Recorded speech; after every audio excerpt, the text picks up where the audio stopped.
Hello everyone, welcome back. Here's vanAmsen. Today we are diving deep into a popular coding problem, containers with most water. So stick around till the end and trust me, you will become a pro at solving this task. So alright, first thing first, what the problem is about. Imagine you have a vertical lines on a 2D plane, and this task find two lines that can trap the maximum amount of water. Think of it like finding the best container to store rainwater.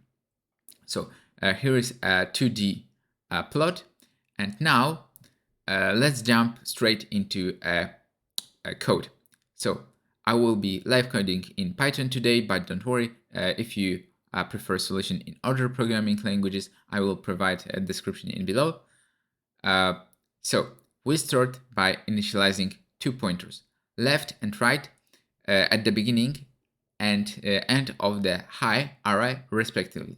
So the main idea is to maximize the area between these two pointers. So left, right will be 0, len height -1, and max area will be 0. And then while left less than right, calculate the area. So the potential water trapped is simply the distance between these two pointers, which is right minus left multiplied by height of the shorter pointer.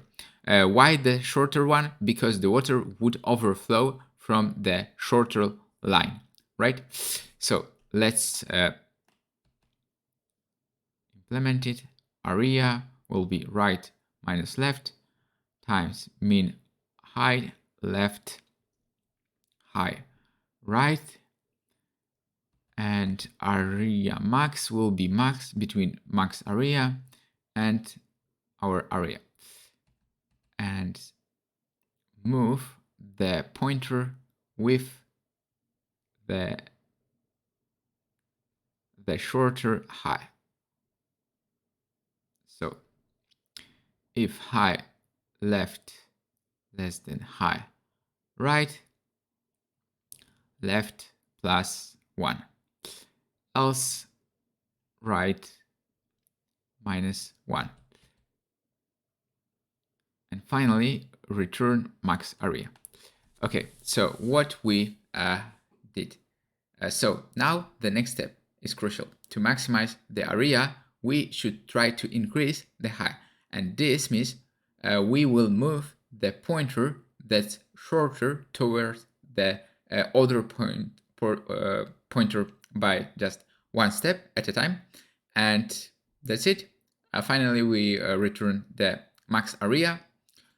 So let's run it for this sample case to verify the max area.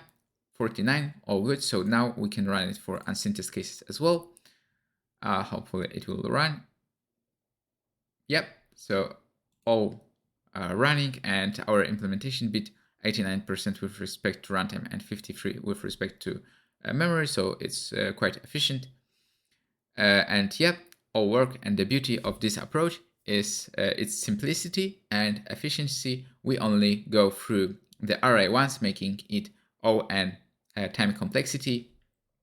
So I hope that makes sense, and if you have questions, drop them in the comment section below, and I always love reading your thoughts. So yeah, I have implemented it also in Go and Rust.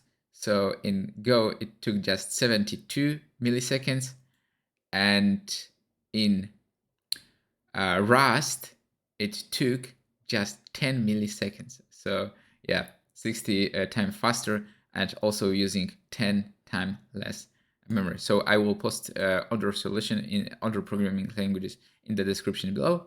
So thanks for sticking around.